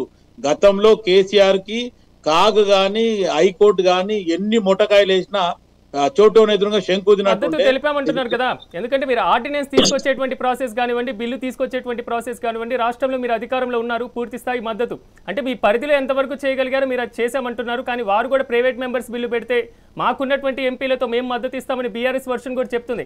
ఒకవేళ బీఆర్ఎస్ లోనే భిన్నమైనటువంటి ధోరణులు ఉన్నా, భిన్నమైనటువంటి అభిప్రాయాలు ఉన్నా కానీ వారి పాత్ర అంతే కదా. మీరు ఢిల్లీలో ఉన్నటువంటి బీజేపీయే కదా ఈ వ్యవహారాన్ని తేల్చేది. అదే బీజేపీ అయితే out of the game already. వాళ్ళ హైకమాండ్ ఏం చెప్తుందో, నరేంద్ర మోదీ గారు కానీ అమిత్ షా గారు ఏం చెప్తారో అదే వింటారు. మిగతా ఎంపీలు అయితే రారు. ఇప్పుడు బీఆర్ఎస్ అని ఆల్రెడీ ముగ్గురు ఉన్నారు అంటుండ్రు కాబట్టి ఆ ముగ్గురు వాళ్ళు కేసీఆర్ బయటకు వస్తలేడు. ఈ రోజు ఆ ఎంపీలు ఎడికైనా వస్తారు. ఈ రోజు గువ్వల బాలరాజు ఇమీడియట్ గా 10 మందిని తీసుకొని నేను బీజేపీలో జాయిన్ అవుతా. రేపు చెప్పండి ఢిల్లీ ధర్నా గురించి చెప్తే మీరు గువ్వల బాలరాజుది డ్రామా రావుది ధర్నా చేసేది ఇదేనా సార్ మాట్లాడే టీవీలోకి వచ్చి? నేను ఏమంటున్నా ఆల్రెడీ డ్రామారావు చెప్పింది కదా. ఇప్పుడు డ్రామారావు డ్రామా చేస్తుండని ముఖ్యమంత్రి రేవంత్ రెడ్డి గారు కూడా ఇప్పుడు చెప్పడం మా బయట మనం చూడటం జరిగింది. డ్రామారావు కాంగ్రెస్ పార్టీ డ్రామా చేస్తుందంటారు. డ్రామాలు ఎవరు చేస్తుండ్రు? మీరు బయటికి రాకుండా బీజేపీ గవర్నమెంట్ తో భయపడి రేపు మాకు కాపాడేది బీజేపీ అనే రకంగా లోపాల ఒప్పందకారాలు పెట్టుకొని మీరు బతుకుతుండ్రు. చిన్న సజెషన్ శివకుమార్ సార్, చిన్న సజెషన్ చెప్పండి. ఇవాళ తెలంగాణలో ఉన్నటువంటి దాదాపు 2 కోట్ల మంది బీసీలు నవ్వుకుంటారు రేవంత్ రెడ్డి ఆడ డ్రామా చేస్తా అంటే, జంతర్ మంతర్ దగ్గర అబ్బర్ కబ్బర్ దగ్గర చేస్తా అంటే. ఎందుకు తెలుసా? కామారెడ్డి డిక్లరేషన్ ముందు ఇవన్నీ తెలియదా? పుండు అయినప్పుడు పుండు కాకముందు ఎవరైనా మందు పెడతాడా, పుండు అయినాక పెడతాడా? ఇప్పుడు లాస్ట్ చివరికి చేయాల్సిన కారణం ఇప్పుడు చేస్తాడు. రేపు పొద్దున మీరు బీసీ రిజర్వేషన్ 42% ఇవ్వకపోతే, మీ బీసీ రిజర్వేషన్ మీద మీరు 42% ఇవ్వకపోతే రేవంత్ రెడ్డి మీ మినిస్టర్లు మొత్తం గుడ్డలు ఇప్పుతే తెలంగాణ. అది గుర్తుపెట్టుకోరు. ఇంకా 40 రోజులు ఉన్న ఎలక్షన్లు. ఒక్కటి గుర్తుపెట్టుకోండి, ఈ రోజు Congress party step by step పోతుందని ఇంతకుముందు కూడా చెప్పినా, ఇప్పుడు కూడా చెప్తున్నా. ఈ రోజు బీఆర్ఎస్ మొత్తానికి మీరు గ్రౌండ్ లో లేరు, మొత్తానికి ఒక్కరు కూడా మాట మాట్లాడతలేరు, నోరు పెరుగుతలేరు. కనీసం లేదంటున్నారు, బీఆర్ఎస్ గ్రౌండ్ లేదంటున్నారు. అంటే మీరే ఫీల్డింగ్ చేస్తారు, మీరే బ్యాటింగ్ చేస్తే మీరే డక్అవుట్ అవుతారా అన్న? ఫీల్డ్ లో మేము ఉన్నామన్నా. ఫీల్డ్ లో బీసీ సంఘాలు ఉన్నాయి, బీఆర్ఎస్ పార్టీ ఉంది. ఫీల్డ్ లో లేకుండా మీ బిల్లు పాస్ కాదు కదానే. ఇప్పుడు బీజేపీ వాళ్ళు అందరు మీకు అసెంబ్లీలో బిల్లుకు సపోర్ట్ చేసారు కదా. ఫీల్డ్ లో బీజేపీ లేదంటారు, బీఆర్ఎస్ లేదంటారు. ఫీల్డ్ లో ఓన్లీ రేవంత్ రెడ్డి ఒక్కడే ఉన్నాడా? ఆయన ఏమన్నా బీసీ అనే? ఆయనకు బీసీ కులాల గురించి ఏం తెలుసు? సంచార జాతుల గురించి, నోటిఫైడ్ కులాల గురించి తెలియదు. ఎట్లా? శివకుమార్ గారు ఒక్క నిమిషం. ఎస్, నేను మళ్ళీ మీ దగ్గరికి వస్తాను. ఎస్, వెంకటరెడ్డి గారు చెప్పండి. ఏంటి వ్యవహారం మొత్తం జాతీయ స్థాయిలో ఒక చర్చ జరగడం కోసం మాత్రమే ఢిల్లీలో దీక్ష చేయడం జరిగింది. లోకల్లో చేస్తే ఎక్కడ కూడా కేంద్ర ప్రభుత్వానికి పట్టేటువంటి అవకాశం ఉండదు అంటున్నారు. ఏమంటారు దాని మీద? డెఫినెట్ గా కాంగ్రెస్ పార్టీకి కానీ, రాహుల్ గాంధీ కానీ, లేకపోతే రేవంత్ రెడ్డి గారు కానీ ఎక్కడ కూడా చిత్తశుద్ధి కనపడలేదు. ఓన్లీ ఓటు బ్యాంక్ కోసం తీసుకొచ్చిన కామారెడ్డి డిక్లరేషన్ తప్పితే బీసీలని మోసం చేయడానికి, ద్రోహం చేయడానికి ప్రయత్నం చేస్తా ఉన్నారు. వాళ్ళకి తెలిసి వాంటెడ్ గా, డెలిబరేట్ గా తీసుకొచ్చిన డిక్లరేషన్ తప్పితే వాళ్ళు చేసేది ఏమి ఉండదు. రెండవది ఏంటంటే తెలుసు వాళ్ళకి, వాళ్ళు ఆల్రెడీ ముందే కర్ణాటకలో ప్రయత్నం చేసారు, మిగతా రాష్ట్రాల్లో కూడా ప్రయత్నం జరిగింది. కానీ కావాల్చుకొని దాన్ని తీసుకొచ్చి రాష్ట్ర ప్రజల్ని, తెలంగాణ బీసీ సమాజాన్ని మోసం చేయడానికి ప్రయత్నం చేస్తా ఉన్నారు. సరే, రెండో పాయింట్ తీసుకొచ్చిర్రు, 42% బిల్లు ప్రవేశపెట్టారు, అన్ని పార్టీలు సపోర్ట్ చేసినాయి, రాష్ట్రపతి దగ్గరికి పంపించారు. నేనేమంటున్నంటే మీరు సరిగ్గా తీసుకొస్తే బాగానే ఉండేది. మీకు ఒక్క సర్వే చేసి డేటా తీసుకొస్తే బాగానే ఉండేది. కానీ ఎంపరికల్ డేటా తీసుకొచ్చి 42% అని చెప్పి 42%లో 10% ముస్లింలకు ఇచ్చుకుంటూ దాన్ని 32% కుదించి ఆ బిల్లుని రాష్ట్రపతి గారు పంపిస్తారా? ముస్లింలకి ఆల్రెడీ బీసీ బిలో రిజర్వేషన్లు ఉన్నాయి, ఏదైతే దూదేకులకు కానీ, ఫకీర్లకు కానీ, మిగతా వాళ్ళకి కానీ. రెండో పాయింట్ ఏంటంటే రాజశేఖర రెడ్డి గారి గవర్నమెంట్ లో, రాజశేఖర రెడ్డి గారు కాంగ్రెస్ ప్రభుత్వం ఉన్నప్పుడు బీసీఈ కూడా తీసుకొచ్చారు. దాంట్లో 4% ముస్లింలకు రిజర్వేషన్ ఇచ్చారు. మళ్ళీ ఇప్పుడు తీసుకొచ్చి 42%లో 10% ముస్లింలకు ఇచ్చి 10% తగ్గించి బీసీలకి 32% ఇస్తారా? ఏ విధంగా ఇస్తారని నాకు అర్థం కాదు. ఇక్కడ కనపడతలేదా తెలంగాణ బీసీ సమాజానికి ఏ విధంగా మీరు మోసం చేస్తున్నారు, ఏ విధంగా ద్రోహం చేస్తున్నారు? 52% ఉన్న దాన్ని 42% తీసుకొచ్చి దాంట్లో ముస్లింలకు 10% ఇచ్చుకుంటూ 32% కుదిస్తారా? ఇది బీసీ సమాజం, తెలంగాణ బీసీ సమాజం సమర్థిస్తారా? మిమ్మల్ని సపోర్ట్ చేస్తుందా? రేపొద్దున లోకల్ బాడీ ఎలక్షన్స్ వస్తున్నాయి, మిమ్మల్ని ఏ విధంగా మెడల్ వంచాలో ఆ విధంగా తెలంగాణ గడ్డ మీద డెఫినెట్ గా మీరు ఢిల్లీలో డ్రామాలు చేయడం కాదు, ఢిల్లీలో జంతర్ మంతర్ దగ్గర ధర్నాలు చేయడం కాదు. మీకు చిత్తశుద్ధి ఉంటే మీరు ఏ విధంగా చెప్పారో ఆ విధంగా చెయ్యాలి. అది మీరు చెయ్యలేరు. రెండో పాయింట్ నేనేమంటున్నంటే మీరు ఎట్లాగా బీసీలకు ఇవ్వలేరు, అది డెఫినెట్ గా కాని పనులు. కానీ భారతీయ జనతా పార్టీకి ఒక చిత్తశుద్ధి ఉంది. భారతీయ జనతా పార్టీ అధికారంలోకి వచ్చిన తర్వాత ఓబీసీ కమిషన్ ని, ఏది నేషనల్ కమిషన్ ఫర్ ఓబీసీస్, ఏది బ్యాక్వర్డ్ క్లాసెస్ కి మేము వేసినాం. రెండో point national commission finance corporation కూడా, NBCFDC అని ఫైనాన్స్ కార్పొరేషన్ కూడా మేము ఏర్పాటు చేసాం. మూడో పాయింట్ ఏంటంటే ministry of social justice and empowerment, అది ఓన్లీ బీసీ కులాల గురించి, బీసీల గురించి ఏదైతే మినిస్ట్రీ మేము క్రియేట్ చేసినామో అది భారతీయ జనతా పార్టీ ప్రధానమంత్రి నరేంద్ర మోడీ గారు చేసింది. ఇది భారతీయ జనతా పార్టీ చిత్తశుద్ధి. బ్యాక్వర్డ్ క్లాసెస్ కి మేము ఏం చేయాలో అది చేస్తా ఉన్నాం. మూడో పాయింట్ ఏంటంటే భారతీయ జనతా పార్టీ ఇది 2023 ఎన్నికల ముందల ఒకవేళ భారతీయ జనతా పార్టీ తెలంగాణ రాష్ట్రంలో గెలిస్తే ప్రధానమంత్రి నరేంద్ర మోడీ గారు తెలంగాణ గడ్డ మీద ఒక అనౌన్స్మెంట్ చేశారు. ఎట్టి పరిస్థితుల్లో బీసీని ముఖ్యమంత్రి చేసుకుంటామని చెప్పిన దమ్ము ధైర్యం ఉన్న పార్టీ ఏదైతుందో అది భారతీయ జనతా పార్టీ కానీ మిగతా పార్టీలు కావు. అది చేయలేరు కూడా. ఎందుకంటే భారతీయ జనతా పార్టీ ముందుని చెప్తుంది, ఇప్పుడు కాదు. ఒక ఓబీసీ బిడ్డని ప్రధానమంత్రి చేసుకున్నది భారతీయ జనతా పార్టీ, ఒక గిరిజన మహిళా బిడ్డని రాష్ట్రపతి చేసుకుంది భారతీయ జనతా పార్టీ, ఎస్సీ బిడ్డని రాష్ట్రపతి చేసుకుంది భారతీయ జనతా పార్టీ, మైనారిటీ బిడ్డని రాష్ట్రపతి చేసుకుంది భారతీయ జనతా పార్టీ. కాంగ్రెస్ పార్టీ 67 సంవత్సరాలు పరిపాలనలో ఉంది, కేంద్ర ప్రభుత్వంలో ఉంది, తెలంగాణ రాష్ట్రంలో ఉంది, కానీ ఎక్కడ కూడా బీసీల గురించి ఎప్పుడు కూడా మాట్లాడలేదు. ఇప్పుడు ఈ బీసీ సంబంధించినటువంటి వ్యవహారం మాత్రం మీకు నెగిటివ్ గా మారుతుందని ఎక్కడ అనిపించట్లేదు మీకు? ఎట్టి పరిస్థితుల్లో నెగిటివ్ కాదు, అది మాది పాజిటివ్ గా మారుతుంది. వాళ్ళ కోట్లో ఉంది, చెప్పింది వాళ్ళు, రిజర్వేషన్ అమలు చేయాల్సింది వాళ్ళు. కాంగ్రెస్ ప్రభుత్వం తెలంగాణ రాష్ట్ర ప్రజలకి, బీసీ సమాజానికి సమాధానం చెప్పాలి. వాళ్ళు జంతర్ మంతర్ దగ్గర సమాధానం కాదు. రాహుల్ గాంధీని ఒప్పించడానికో మెప్పించడానికో రేపొద్దున మీరు గోల్ మోడల్ వారు చెప్తుంది ఆర్టికల్ నెంబర్ 243 డి ప్రకారం రాష్ట్రానికి సంబంధించి స్థానిక సంస్థల్లో రిజర్వేషన్ల అంశం పూర్తి స్థాయిలో కూడా అధికారం ఉంది. ఎస్సీ ఎస్టీ మహిళలకు రిజర్వేషన్లకు సంబంధించి ఉంది. రాజ్యాంగంలో బీసీ అనేటువంటి పదం ఎక్కడా లేదు. కాబట్టి రాష్ట్రంలో ఇలాంటి అవకాశం కల్పించి గతంలో మీరు గుజరాత్లో, మధ్యప్రదేశ్లో, మహారాష్ట్రలో ఇలా అవకాశాలు కల్పించారు. కాబట్టి 9వ షెడ్యూల్లో పెట్టండి. మేము పూర్తి స్థాయిలో ఆర్డినెన్స్ తెచ్చాం, బిల్లు తెచ్చాం, ఢిల్లీలో దీక్ష చేశాం, కేంద్ర ప్రభుత్వం ఎక్కడ తలొగ్గేటువంటి పరిస్థితి కనబడట్లేదు అని తెలంగాణ ప్రజల్లోకి వెళ్తే ఇది మీకు నెగిటివ్ గా మారదా? ఇప్పటికి మేము చెప్తా ఉన్నాం, ఇప్పటికి డిమాండ్ చేస్తా ఉన్నాం. భారతీయ జనతా పార్టీ డిమాండ్ చేస్తా ఉన్నాం కాంగ్రెస్ పార్టీని, కాంగ్రెస్ ప్రభుత్వాన్ని. మేమేం చెప్తున్నాం అంటే, బీసీలకి ఏదైతే మీరు 42% తీసుకొచ్చిర్రో, ఆ 10% ముస్లింలకి తీసుకొచ్చి 32% తగ్గించిర్రో, అది కాకుండా మీకు చిత్తశుద్ధి ఉంటే, మీకు ధైర్యం ఉంటే 42% అదే బీసీలకు ఇవ్వండి, మేము సపోర్ట్ చేపిస్తాం. డెఫినెట్ గా పార్లమెంట్ లో చర్చకు వస్తుంది. మీరు కనీసం ఈ ముసుగులో 10% ముస్లింలకు ఇచ్చుకుంటూ బీసీలను మోసం చేసుకుంటూ పోతే Bharatiya Janata party ఊరుకుంటుందా? Bharatiya Janata party support చేస్తుందా? మీరు ఏ విధంగా చెప్పారు, ఏ విధంగా చేస్తా అని చెప్పారు? ఆ రోజు మీరు ఏమైనా చెప్పారా? మీరు తెచ్చిన ఏదైతే బీసీ బిల్లు తెస్తా అన్నారో, ముస్లింలకు 10% కలుపుతామని ఏమైనా చెప్పారా? ఇప్పుడు ఎందుకు మోసం చేస్తా ఉన్నారు? అది చేయకుండా ఉంటే డెఫినెట్ గా మా కేంద్ర మంత్రివర్యులు కిషన్ రెడ్డి గారు కానీ, ఉండి సంజయ్ గారు కానీ, మిగతా ఎంపీలు గారు వాళ్ళందరూ కూడా చెప్పేది ఒకటే, 42% బీసీలకు ఏదైతే ఇస్తామన్నారో అది మీరు ఇవ్వండి. 10% పక్కన పెట్టండి. ముస్లింలకు ఆల్రెడీ ఇస్తున్నారు, 4% ఇస్తున్నారు, పీసీపీలో ఇస్తున్నారు. మళ్ళీ ఎందుకు తీసుకొస్తున్నారు? వాళ్ళని మళ్ళీ ఎందుకు కలుపుతున్నారు? అసదుద్దీన్ ఓవైసీను, అక్బరుద్దీన్ ఓవైసీకి, అజారుద్దీన్కి, లేకపోతే షబ్బీర్ అలీకి వాళ్ళకి ఎందుకండి రిజర్వేషన్ లో? మొత్తం టోటల్ కమ్యూనిటీ తప్పు. అది బీసీ సమాజం గమనిస్తా ఉంది, బీసీ సమాజం తప్పుపడతా ఉంది. దాన్ని మీరు తీసేసి అది చేయాల్సింది. ఒక 1 మినిట్ నేనేమంటున్నానంటే, రెండవ డెఫినెట్ గా భారతీయ జనతా పార్టీ జనగణనతో పాటుగా కులగణన వస్తా ఉంది.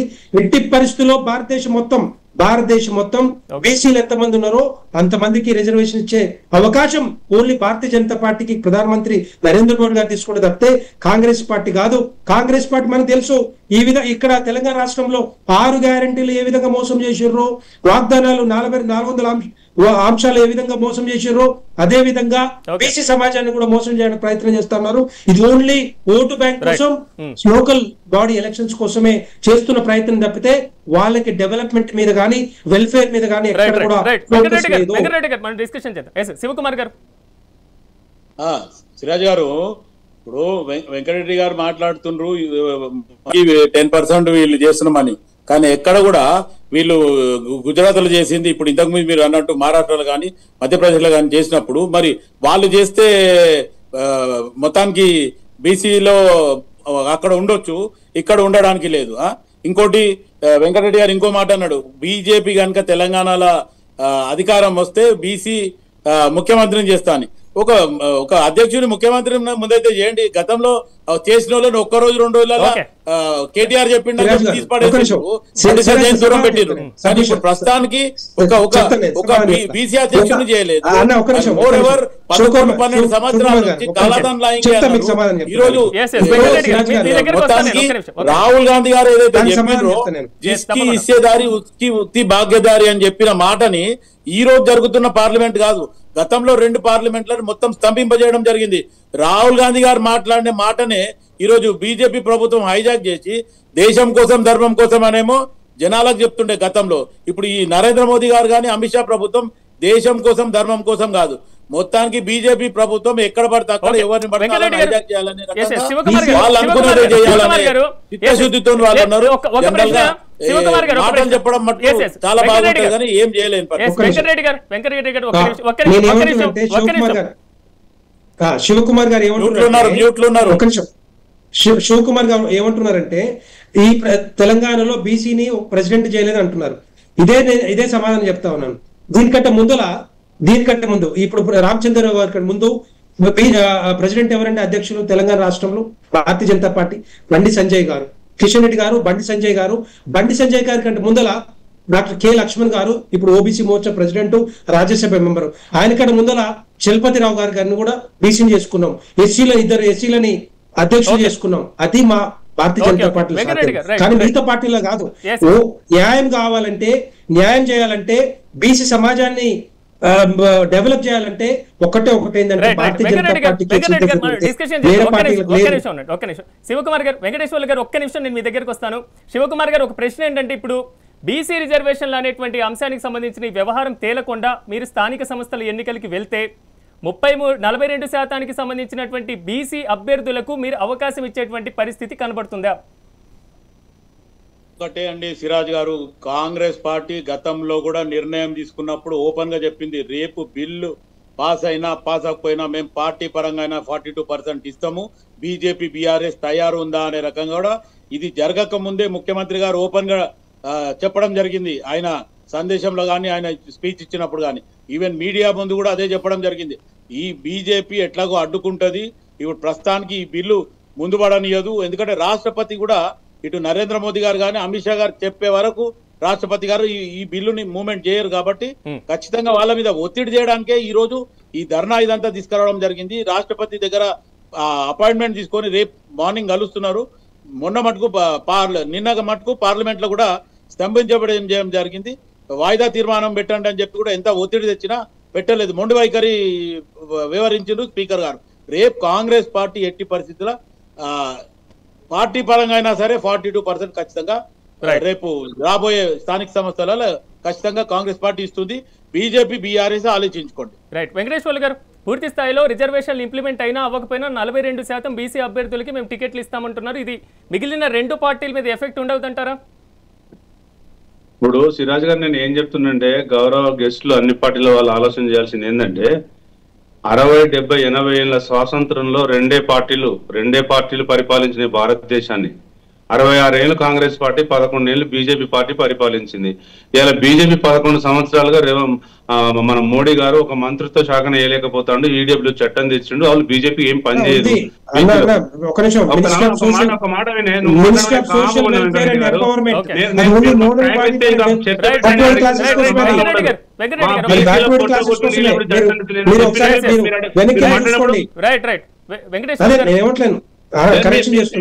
మీరు మాట్లాడాను చేసుకుంటా. నేను ఇంకోటి, కాంగ్రెస్ పార్టీ 66 సంవత్సరాలలో ఇలా రాజకీయంగా, విద్యల, ఉద్యోగాల వెనుకబాటుల ఎందుకు ఉద్యోగాలు వెనుకబడ్డం, ఎందుకు రాజకీయంగా వెనుకబడ్డం, ఎందుకు నేను ఏమంటున్నంటే అసెంబ్లీలో మంచిగా చర్చ జరగాలి. 139 కులాలకు 3 కులాలే ముందున్నాయి, 12 కులాలకే ఇంప్లిమెంట్ జరిగింది. 53 కులాలు ఇప్పటివరకు వార్డు మెంబర్లు కాలేదు, 80 కులాలు ఇంకా నోటిఫైడ్ కాలేదు. మరి ఇప్పుడు వెనుకబాటుకు ఎవరు కాంగ్రెస్ గవర్నమెంట్ కారణం కాదా అండి? భారతదేశాన్ని ఇలా సూచికలో 143వ స్థానంలో, పువ్వుకలేని స్థానంలో ఉన్నది. వాళ్ళు పరిపాలిస్తేనే కదా ఇది ఉన్నది. ఒక బీసీ నాయకుడిగా నేను చెప్పేది ఏంటంటే, పరిపాలించిన వాళ్ళు తప్పుడు చేయడం వల్లనే కదా వెనుకబడ్డది అంటున్నా. నేను బీజేపీలను, కాంగ్రెస్లను ఏమనడం లేదు. మీరే పరిపాలించుకోండి. మీరు ఎమ్మెల్యేలకు, ఎంపీలకు, మహిళలకు ఎప్పుడు ఎంపీ సీట్లు, ఎమ్మెల్యేల సీట్లు ఇస్తారో చెప్పండి. మీరు సామాజిక న్యాయం ఎప్పుడు పాటిస్తారో చెప్పండి. సార్ వెంకటేశ్వర గారు, 10 సంవత్సరాలు మీరు తెలంగాణ తొలి ముఖ్యమంత్రిగా మీ కేసీఆర్ గారు ఉండే, మన కేసీఆర్ గారు. కానీ ఈ రోజు పరిస్థితి ఏడికి తీసుకొచ్చిరండి? మిగులు బడ్జెట్ రాష్ట్రం ఇస్తే అప్పుల రాష్ట్రం చేసి కూర్చోబెట్టారు. ప్రాజెక్టులు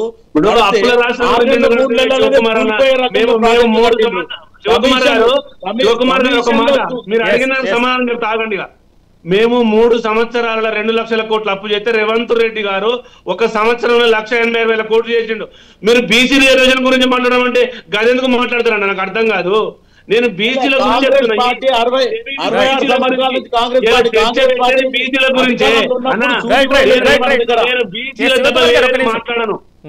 నేను బీసీల తప్ప వేరేది మాట్లాడను. మీ కాంగ్రెస్ పార్టీ 66 సంవత్సరాలల్లా ఎమ్మెల్యేలను ఎంపీలను ముఖ్యమంత్రులను కాకుండా చేసిన ఇవాళ మనకి ఈ స్థితి ఉందంటున్నా. మీరు ప్రతాకం కేసీఆర్ అప్పుల గురించి వాళ్ళ ఫ్యామిలీ గురించి పెట్టాడంటే ఒక 4 యూట్యూబ్లు పెట్టండి, అదే చర్చ పెట్టండి. మరి ఇక్కడికి ఎందుకు వచ్చాడు మాట్లాడండి? ఓన్లీ యూట్యూబ్ లో పెట్టాడు కదా కేటీఆర్. మీరు కూడా రేవంత్ రెడ్డి మాట్లాడతా మీకు కొంచెం గౌరవం ఉంది. మీకు ఫాల్తు మాట్లాడబడ్డ రేవంత్ రెడ్డి కంటే మీకు నేను ఏమంటానంటే మీకైనా కొంచెం గౌరవం ఉంది. సీనియర్ 40 ఏళ్ళకి వెళ్ళి ఏ పోరాటం చేసుకుంటూ వస్తారు పార్టీలు. కానీ మీరు కూడా రేవంత్ రెడ్డి మాట్లాడమంటే ఎట్లా నాకు అర్థం కాదు. 2 నిమిషాలు కంప్లీట్. ఈ రోజు బీసీ నినాదం వచ్చింది కూడా కాంగ్రెస్ పార్టీ. బీసీ నినాదం కాంగ్రెస్ పార్టీ బోకస్ పరిపాలన సౌలభ్యం కోసం చేయడం లేదు. నేనేమంటున్నా, బీసీలకు మోసం చేయడం కోసం చేస్తాడు, బీసీల ఓట్ల కోసమే చేస్తాడు. మీరు చేయాలి. ఇప్పుడు నేను చెప్పిన అంశాలన్నీ చేయండి. మీరు అసెంబ్లీలో ఏ కులానికి ఎంత రిజర్వేషన్ ఇస్తారో చర్చ పెట్టండి. 69% తమిళనాడులో ఎట్లా తీసుకుంటారో అది చర్చ పెట్టండి. అసలు క్యాప్ ఎట్లా తీసేస్తారో అది చెప్పండి. సుప్రీంకోర్టులో ఉన్న క్యాప్ ఎట్లా ఎత్తేస్తారో అది చెప్పండి. రాష్ట్రపతి ఎట్లా ఆమోదం చెప్తారో అది చెప్పండి తప్ప ఈ నాటకాలు ఏందని నాకు అర్థం కాదు. నేనేమంటున్నంటే, ఇప్పటికైనా రేవంత్ రెడ్డి గారు ఆ బిల్లులు వాపస్ తీసుకొచ్చి అన్ని పార్టీలతో మీటింగ్ పెట్టుకొని అఖిలపక్షం తీసుకెళ్లి మోడీ మెడల్ వంచాల్సిన పరిస్థితి ఉంది. అలా మోడీ మెడల్ వంచకపోతే 9th షెడ్యూల్లో చేర్చకపోతే ఈ 42% వచ్చే పరిస్థితి కనబడతలేదు. దయచేసి నేను కాంగ్రెస్ పార్టీకి ఒక్కటే చివరిగా ఛాలెంజ్ చేస్తున్నా, మీకు నిజాయితీ ఉంటే 42% రిజర్వేషన్ తో ఎలక్షన్లకు రండి. లేదా ఇప్పటికైనా తెలంగాణ ప్రజలకు తప్పైందని రేవంత్ రెడ్డి గారు మాయ మాటలతో ముక్కు నేలకు రాసి హైకోర్టుకు టైం ఇవ్వండి. చూద్దాం. వెంకటేశ్వర్లు గారు, మొత్తం మీద బీసీ వ్యవహారం మాత్రం రాష్ట్రంలోనే కాదు కేంద్రానికి వెళ్ళి ఢిల్లీలో కూడా ఇప్పుడు ధర్నాలు, వాయిదా తీర్మానాలు, అదేవిధంగా రాష్ట్రపతి అపాయింట్మెంట్ వరకు వెళ్ళినటువంటి పరిస్థితి కనబడుతుంది. మరి దీని తర్వాత ఎలాంటి పరిస్థితులు వస్తాయో మనం కూడా వేచి చూద్దాం. ఈరోజు నాతో పాటు మెగా డిబేట్లో పార్టిసిపేట్ చేసినటువంటి వెంకటేశ్వర్లు గారికి, శివకుమార్ గారికి, వెంకటరెడ్డి గారికి, శ్రీనాథ్ రెడ్డి గారికి ప్రత్యేకంగా కృతజ్ఞతలు తెలియజేస్తూ మొత్తం మీద బీసీ వ్యవహారం మాత్రం తెలంగాణలో కాకపుట్టిస్తుంది. వరుసగా నిజంగా రాజ్యాంగబద్ధంగా బీసీలకు 42% రిజర్వేషన్లు అనేటువంటి అంశం ఒకవైపు ఉంటే, మేము బీసీ కమిషన్ ఏర్పాటు చేస్తున్నాం, దాదాపు జనగణన జరుగుతుంది. దాని తర్వాత దేశవ్యాప్తంగా ఇతర రాష్ట్రాల నుంచి ఇప్పుడు డిమాండ్ రాకపోయినా తర్వాత మేము బీసీలకు సంబంధించినటువంటి రిజర్వేషన్లు ఇస్తామని ఒకవైపు బీజేపీ వర్షన్ కనపడుతుంది. మొత్తం మీద స్థానిక సంస్థల్లో బీసీ రిజర్వేషన్లు అనేవి ఇంప్లిమెంట్ అవుతాయా అవ్వవా అనేది మాత్రం ఒక క్వశ్చన్ మార్క్గా మారింది. ఇది వాళ్ళ మెగా డిబేట్. రేపు డిబేట్లో మళ్ళీ కలుద్దాం. చూస్తూనే ఉండండి మెగా 9 టీవీ.